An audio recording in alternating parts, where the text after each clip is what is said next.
That's for another show. That's an entirely different show. I have to tell you guys, against the Hornets, Jimmy Butler responsible for slapping lipstick, blush, and false eyelashes on that sucker. He scored 52 points, 12 rebounds. He was 21 of 22 from the line. For a night, things were pretty festive in Chicago.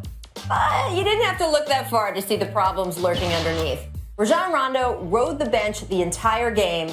This is a sharp fall considering just a month ago, when we traveled to Chicago for the Bulls game against the Cavs, Rondo posted a triple-double that night.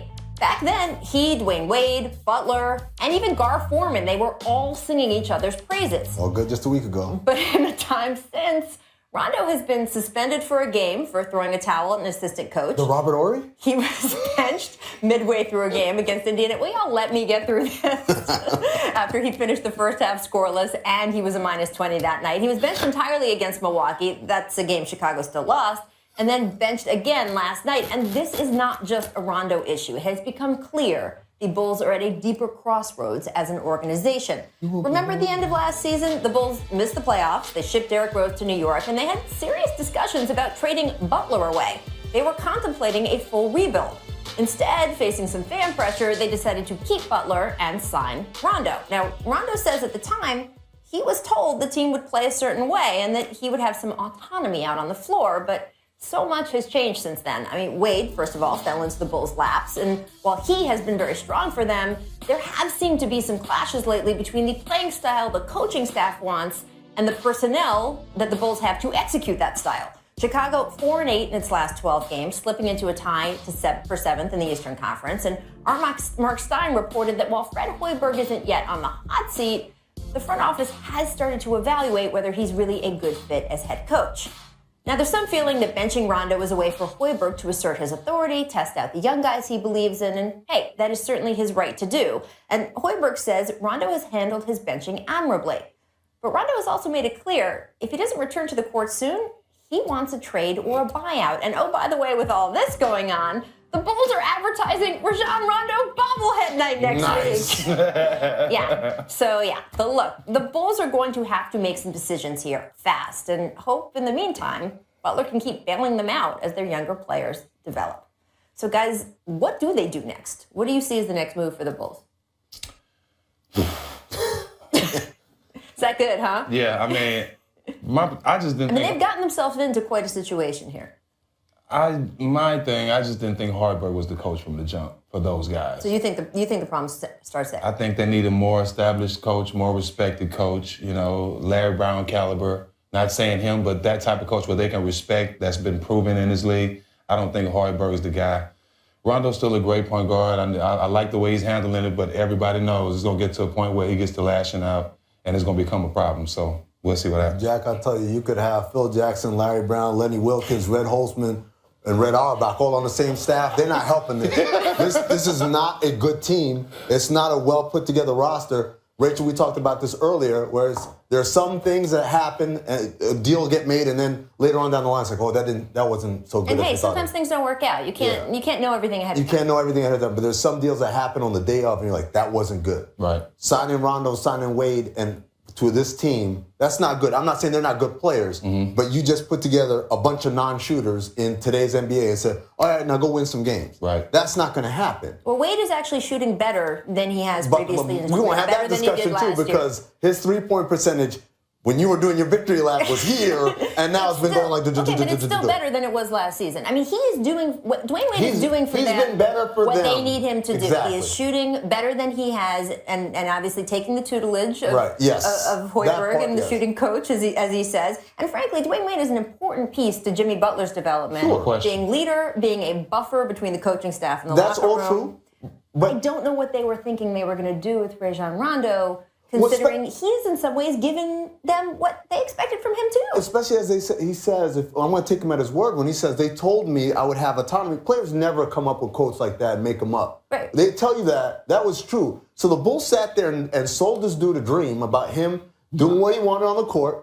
And they're having bobblehead night, so obviously they thought he was going to have a great, because the marketing department booked that. I tell you, it was a month ago that everyone was saying things were going well there. I mean, is this just a case of they didn't expect things to go the way they thought they were going to go? I don't see how they couldn't have How? Houseway. How did they not see this coming? Houseway. I do want to talk about another Eastern Conference team that is struggling a bit right now, the New York Knicks. The Knicks gave up 115 points in last night's loss to Orlando. Is that bad? This was a Magic team that came in averaging 99 points, so yeah, it's not what you want. Head coach Jeff Hornacek feeling, a bit lost afterward. He said his players were trying, but that maybe, quote, they're just not capable of playing defense. Then he said, we have to find somebody who can play some defense. I don't know if he's going down to the bodega. Great. I mean, look, the Knicks have lost. Get Miro in there. Can Miro play defense? The Knicks have lost 5 straight. Melo's shooting 36% during that streak. I mean, who here is to blame for the Knicks' struggles? What do you think, Steve? They told me to stay away. It's Phil's fault. There you go. I'm sorry. Say it. Let it's them Phil's know. fault. Get It's off your Phil's chest. fault. Listen, Hornacek is coaching what he has. I don't know how Phil thought adding Brandon Jennings, Courtney Lee was going to make them a winning team. I don't understand what he thought or how that was going to help them in the East, especially when you're looking at the Cavs and everybody trying to build their teams to compete with the Cavs. He was not thinking that. I think he was trying to build a college team and bring the Knicks to the college level because he did not make that team better, and they're not going to win with that team. I blame Phil. To be fair, he put defensive mastermind Kurt Rambis in charge of the defense, and I'm shocked. I'm the one I'm shocked. I'm that sensing things some haven't changed sarcasm here, I mean.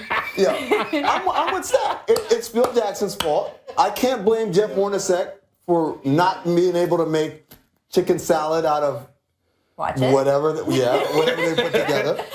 I can't even blame. I know a lot of people want to blame Carmelo, but this isn't a Carmelo thing. Even though I love this play right here. Even though he's 35 for 100. Why'd you bring that up, man? It's true. We have some video, right, of Melo recently. This is awesome. I love this. This is when you just give up on the play before you even know what's going to happen. But Jeff's like, I'm going back to the bench. Yeah. Even so, it's not on. these guys' fault the done. defense isn't good. The defense isn't good because they don't have defensive personnel. Because their main defensive signing of the offseason was a dude with one leg, Joakim Noah. And that's, again, what we talked about, Rachel. There are deals that down the line are like, oh, yeah, that didn't work out. And there are deals that on the day it happened, we're like, that's not going to work out. Phil said he knew Joakim Noah was healthy because he made him do a pull-up.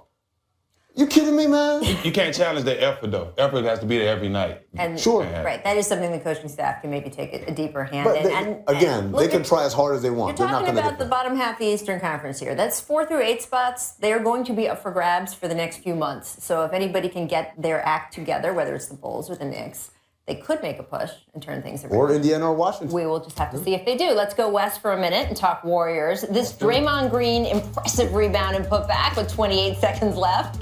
That helped Golden State pull away from a stubborn Nuggets team last night. Also gave Green his second triple-double of the season. 15 points, 10 boards, 13 assists.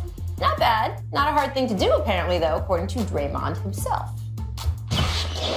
No, I don't care at all. It's not really a focus of mine. Trust me, if I cared, I'd have a lot more than what I have. 1 this year, 2. I'd have a lot more than that if I cared. You care. It's getting a triple-double ain't that easy. So say that to somebody else. Listen, getting a triple-double is hard in the NBA. You can't just say, I'm going to go get him every night. You're not Russ. You're a great player, Draymond. You can get triple-doubles. But just to say that you can go get one every night when you feel like it, I'm not buying it. Considering that last year he had a couple of games that we know about. He didn't have KD either. Well, I'm just saying, there were a couple of games last year where one game where the game was in hand against Phoenix, where he got mad because he got pulled out the game because he won that triple-double. Another game they almost lost to the worst team in the league in Philly because he was trying to play this. He was playing like 2K. But should we give him credit for the fact that he has made a big deal about this season? His only personal goal was going to be also a team goal. If he can win Defensive Player of the Year and have that be his personal goal instead of the triple-doubles, then that will also help the team. How about winning a championship as a personal goal? That's it. All right? What happened to that? That matters. I assume that is included in the bundle. We have to take a quick break, but we have a lot more of the jump on the way. We will talk about what's going on with the Cavs infirmary, food poisoning, the sniffles. We will also be joined by media mogul Maverick Carter. He and LeBron James are giving away money, people. So stay tuned. Let me get some. Yeah, let me hold a mill. We are joined now by the show's executive producer, Maverick Carter. Welcome. Thank you. It's good. You brought this beautiful basketball. This Absolutely. is exciting. We're going to add this to the collection. It does not. You want it to glow here. Let's see, maybe. It's still pretty cool, though. I need 500. Is that going to give you $500,000? It's a basketball show, so I figured I'd bring a basketball. There you go. Nice. Smart like that. This is, of course, part of the entertainment empire that you have with LeBron James. And we're going to get to the rest of your whole media moguling in a little bit. But tell me about the game show, because the promos do talk about money that could change your life. And that struck a chord with me because it seems very in tune with the athlete experience, right? Yeah, I mean, I think, as Jack said, ball changed his life. Ball changed LeBron's life. And the show happens to have balls. You get the questions right. The ball's green, as you can see it coming down the wall. You get the question wrong. The ball is red. But most importantly, the show is there to change regular people's lives, people from regular communities, the same communities that I come from, LeBron comes from, Jack comes from, people from regular communities who have real stories, the same way we do. The show is meant to change their lives in a good way, and we've done that. I mean, our first episode, which was on 12/19, the family won $1.3 million. That We were talking about that clip, right? LeBron and I happened to deliver ourselves to the A large bag. A large bag. I need a large bag. So I need a large We bag. have a clip of that. I mean, it's pretty amazing to see this happen. When you guys were sitting around, what was the conversation that said we want to, because this is obviously personal for y'all. Like, we want to change these people's lives in this way. It's not like a typical game show. No, the show was the show's creator, Andrew Glassman, brought us the show, and we developed it with him. But the idea from the very beginning was when we cast the show to go out and find people to be on the show, to find real people with real stories from real communities who have something that they actually want to do with the money. Each couple, there's some sisters that come on the show, they actually have things that they want to do with the money, and that was very important to us because that's how we live and work, and that's what we work for every day also. That's so awesome. I love that. You guys also, of course, have the digital channel, Uninterrupted, and that gives us athletes' perspectives on things. I mean, what's the biggest challenge when running that site?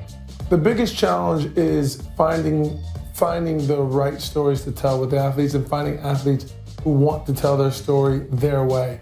And we've been lucky, as you know, we've done a great piece called Rebuilt with Chris Bosh, where he actually directed a series on his struggle to come back and get back into the NBA that you guys have obviously discussed many times on the show, and his battle with the Heat to get back on the floor. He directed that, and that was in real time. We're doing a series right now called Flashback with Dwayne Wade about going back to Chicago, and obviously you guys talked about the Bulls and what they're going through on the court, but Flashback is all about his life in Chicago off the court. Robbins, Illinois. Exactly. The next episode will be about him going to watch his son now at Mount Carmel High School play, which is going to be amazing. I was just looking at it this morning. That's very cool. I mean, we've talked about this for months in the about the idea that this is a great compliment, right, to the media that we do, the regular. Yeah, absolutely. You know, when you talk about, I mean, these are stories that we would not know otherwise, right? Sometimes it's because an athlete isn't comfortable opening up in a scrum talking about these things. Sometimes it's because they don't have enough time, right? In sound bites, this gives us a nice kind of little chunk of time for guys to talk about. By the way, I got to say this. One of my favorite shows is Survivor's Remorse, man. Thank you. I love appreciate that show, that. man. I love that show.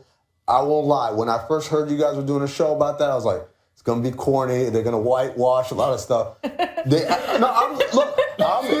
I'm being real with you. I thought I wasn't going to cuss. I thought it was. It's cable TV. You guys did a great job of capturing so much of the basketball experience that a lot of fans don't know about. The stuff with trying to pick the sneaker deal, the stuff where you're talking about, you know, some of the PR flub that he had when he said something out loud and trying to clean it up. All that stuff was so accurate. I really love that show, man. And you know it. I'm not here just blowing smoke. Right. Well, clearly from the way you started that sentence. Thank you. I really appreciate that. And the purpose of that show, and I'm glad you said the word corny, because that's a word, as Jack, that gets under my skin. Like if someone says something I did was corny, then we did the wrong thing. And the idea behind that show was to tell authentic stories that come from that world. Some of the stories come from my life.